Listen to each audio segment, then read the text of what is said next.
வணக்கம். அது 1982ஆம் வருடம் ஒரு புத்தாண்டு. மதுரை சர்க்கிட் ஹவுஸில் புரட்சித் தலைவர் எம்ஜிஆர் அவர்கள் ஒரு கூட்டத்தில் பேச வேண்டியிருந்தது. கூட்டமோ மிக படுபயங்கரமாக இருந்தது. மக்கள் கொள்ளா கூட்டம்.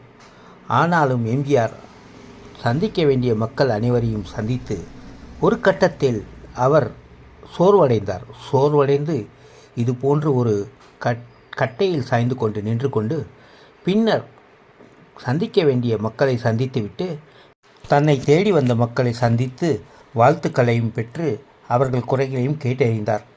இப்படியும் ஒரு மக்கள் தலைவர் இனிமேல் பார்க்க முடியுமா? பிறகுதான் வருவாரா? ஆனால் இன்று நம்மில் வாழும் மக்கள் தலைவர்கள் எப்படி இருக்கிறார்கள் என்று நீங்களே பாருங்கள்.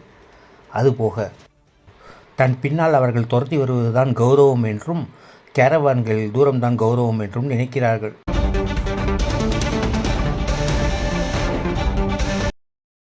தற்பொழுதுள்ள தலைவர்களில் மக்களை சந்திக்கும் தலைவர் யார் என்று நீங்கள் நினைக்கிறீர்கள்? கமெண்டில் பதிவு செய்யுங்கள்.